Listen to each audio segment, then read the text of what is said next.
Ever since Samira's first teaser on the roadmap, where she was teased with the image of a rose, the first thing everyone thought of was, would this champion be part of the Black Rose?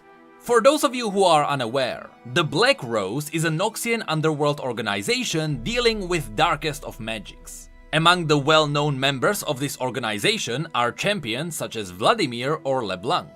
And curiously, these people use a black rose for their sigil, which is very similar to the rose that represents Samira. I mean, Samira is even called the Desert Rose. So, what's happening here? Is this just a coincidence? Or is there an actual reason why there are suspicious connections between Samira and the Black Rose? As cliché as it may sound, the answer may actually surprise you. Because in the latest story, which Samira got only 2 days ago, Riot teased what's going on. And that's the story we are going to check out today. What's even more suspicious is that with this new story, Riot also released another story that actually features LeBlanc, Elise, and the shenanigans they are doing with the Black Rose. So now it is obvious that something's happening here. Of course, since we are talking about Samira's connections to the Black Rose, this means we are not covering Samira's entire story. If you'd like to know the basics regarding her past, we already made a video on that. Today, we are focusing on her future. To be honest, it is a bit of a shorter story, but after releasing a 40-minute long video about Doran and the Titans, it is a nice change for once. So without further ado, here's the story called Daredevil Impulse. The story begins with Samira approaching a grimy old shop. There was a sign hanging on its front doors which said, Lani and Mael Munitions. Samira heard about this place from Captain Indari, who had received a tip from one of her old Sabatier connections. But what really drew Samira to this place was the fact that the apprentices here were known for being good tattoo artists. And so she stepped in, and Indari followed her. Indari didn't really need to come here as well, but it wasn't like Samira could just send her home. Inside, Samira smelled molten iron and saw tools rarely found in Noxian armories. A cheerful woman with 2 bone piercings welded zonaite brass, while her partner, a big muscly woman, cleaned a hex carbine. Tattooed apprentices helped wherever they could. As they looked around, shifting in her wheelchair, Indari asked Samira how much would she be spending here today. Indari was a war-tested Noxian veteran. Years ago, her disapproval would have stung. But now, to Samira, annoying her was just a bit of extra fun. And so, Samira answered by saying, not nearly as much as I would like to. Samira saw 2 pistols displayed in glass. One had the color of charcoal, the other was a revolver, sleek and silver. Both were crafted with untested zonaite innovations. Samira asked the shopkeeper if these were as easy on the hands as they were on the eyes. And the shopkeeper shouted back that they were the best they've got. Her and Mael made them with materials imported from back home. Her home, that was. And she added that they would cost her a fortune. In response, Samira threw a sack of gold coins on the counter. Behind her, Indari crossed her arms, pointing out that she just used the whole payout from her last mission. But Samira smiled, saying back that a woman's gotta have the right equipment for the job. Besides, the last firearms she had weren't that exciting. Indari shook her head. She thought this was reckless even for her. An interesting thing to point out is that from this part of the story, we learned that Indari sometimes shortened Samira to Sam. The story then cuts to Samira traveling to the southern jungles. She was getting bored on her travels because so far, not a single person tried to kill her. When she arrived at a large stone building, she pulled out her journal to check Indari's notes to see if she was at the right spot. She was standing at a seemingly abandoned house near Qualthala, which was rumored to hide a weapon that threatened the Empire. The orders were to retrieve the weapon and leave no survivors. Curiously though, despite the building being unscratched, its wooden doors were smashed to pieces. Samira stepped forward, but then she immediately stopped herself. On the ground, she found a piece of warped metal that had unnatural shape. Then, 2 guards rushed forward to meet her. They both wielded spears, and one of them shouted to the rest that they had another intruder here, and that they had to stop her from escaping. Of course, that's exactly what Samira was excited to hear. So, she drew her pistols, she slid to the right, and unleashed a flurry of bullets, executing the guards before they had a chance to get close. Unfortunately, the fun ended a bit too quickly, so Samira pressed on, sprinting loudly past the metal debris in the corridors, since that was probably the best way to attract some attention. It didn't take long and the war masons of this place ran toward her. In the corner of her eye, Samira noticed a table shoved against a wall. She rushed forward and jumped onto it. Then she leapt off the table, spinning in the air, mowing down her pursuers in another blaze of gunfire. Without stopping, she jumped over a crushed balcony and ended up in an open courtyard. There was another pair of smashed doors nearby, and Samira realized that someone had probably beaten her to the weapon. She smiled as it had been years since this happened to her. Then a faint rumble sounded behind her. When she turned with her guns pointing forward, she was met by two giant basilisks. On top of each was an armored soldier wielding a bladed axe. The sight of this excited Samira once more. One of the soldiers asked the other if she's here for the null kit too, but the other soldier answered that it didn't matter now. The kid was gone, and she looked nothing like the previous intruder. Then the soldier turned to Samira and asked her, what was she? Samira raised an eyebrow and answered, "What I am is the last thing you will see." The soldier tried to reply with a clever one-liner, but halfway through the sentence, Samira sent a bullet through his head. Then Samira checked her revolver, and she was sad to see that she wasted her last bullet on him. With the soldier dead, his basilisk charged forward with its jaw snapping. Despite her heart racing, Samira didn't move an inch until the very last moment. Then she leapt into the air and after a twist, she landed in the beast's saddle. The other soldier then asked her if Rel sent her to clean up the mess, but Samira answered that she had no idea who Rel was. She then said that Noxus sent her. Sometimes she was sent to save the strong, but other times she was sent to cull the weak.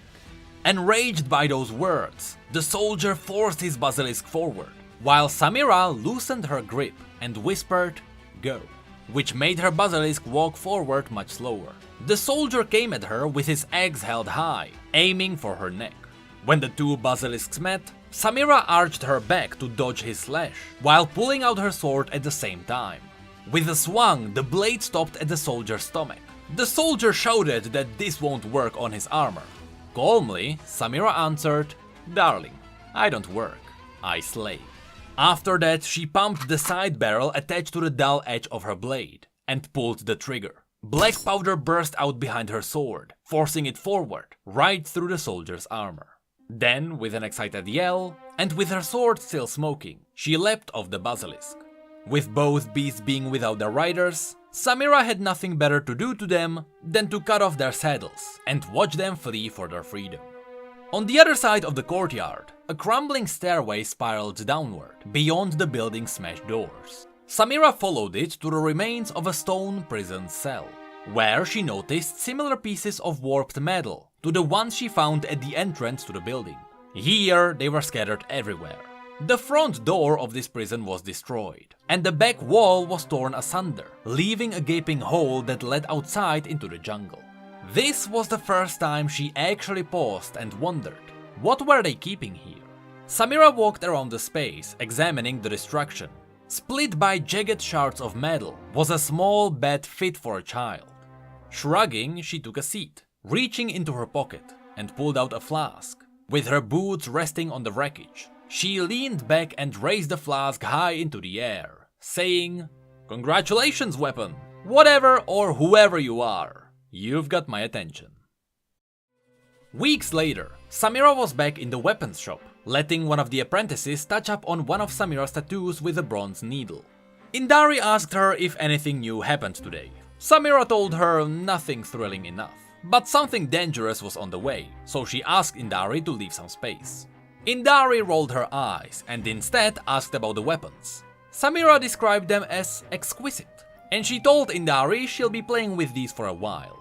This surprised Indari, who couldn't believe the Great Desert Rose would be reusing guns. To end the conversation, Samira just stated that life was full of surprises. Then she placed a handful of coins on the counter, and before she walked out, she told Indari to keep the missions coming. She would know where to find her. As she disappeared outside, Indari shouted back at her that the last time she was trying to find her, her scouts nearly died trying to locate her, since she was jumping off some remote cliffs. But Samira was already too far away to hear that. Frustrated, Indari returned to the shop, and she mumbled something about Samira killing herself one day. Then, the tattoo artist who was working on Samira's tattoo dropped its disguise of dark sorcery and walked out from the shadows, revealing a woman's shape with her face pale under the light. The woman said, "Captain Indari, you will give her whatever she wants. The Empire needs Samira." And that's it for the news story about Samira. A lot of things to unpack here. First of all, the ending. Here, at the end, a woman that can change shapes with dark magic and who has a pale face. I am fairly confident that's LeBlanc, since it was indirectly confirmed that one of the 3 leaders of Noxus, specifically the woman known as the Faceless One, isn't LeBlanc. There is still the chance that this mysterious character at the end might be her, because the Faceless still serves Noxus too. But because the story very specifically mentioned pale face, I am leaning more towards this being LeBlanc, which is curious, because here LeBlanc is saying that Noxus needs Samira, which makes it feel like LeBlanc is working for the good of the Empire. But of course, especially if you have looked into Mordekaiser's lore, you know that's not true. LeBlanc is just an expert at manipulating people, and she always knows the right thing to say. So then, what's the deal with Samira's own connections to the Rose? Well, from her bio, we know that Samira was trained and equipped by Indari. In fact, whenever you look at all the roses around Samira, they can only be found on things acquired for her by Indari, be it the weapons, which by the way she bought in this story for the first time, in a store where LeBlanc appeared, or even the seals on the contracts. But again, guess who handles these contracts? Not Samira. If anything, Samira signs with an S, the same one you can see in-game when you get an S grade. You can even see her use the signature in her art. So in the end, all of this means that the only reason why Samira has a lot of rose signatures around her is because she's being taken care by Indari, who, as was shown in this story, has deeper connections with the Black Rose. To finish this video, we also need to talk about the Null Child. Usually, when Riot adds in a new character to the story, they make them special by their personality or some other quirk. They never turn them into super powerful weapons which people fight for. This is why I think that the Null Child could be a really early teaser for a possible champion in the future. Maybe the child itself won't be the champion. After all the smashed doors and the weird twisted medals didn't belong to the child. If you go through the story again, you can see how it reveals that someone broke into the prison and then blew out the back walls to escape. And to break in, they used some kind of ability that twists metal. So maybe we have new Magneto on our hands. Either way, this entire new plot definitely has a champion-worthy potential. It is just curious that throughout this story, Samira is getting excited by the concept of someone being able to beat her. So maybe Riot is setting up a new rival for Samira. So now I'm split in half. Half of me thinks that we are getting the super powerful child as a champion, and half of me thinks that we are getting this other mercenary. When it comes to the child, as a further hint towards this becoming a future champion, whenever Riot adds in a child as a champion, they always try to make them at least half cute, despite them having inner demons. So maybe Riot wants to fill a blank space, and they might give us a super powerful gifted child that's mentally broken because people use it as a weapon. Funnily enough, I almost described Mundo.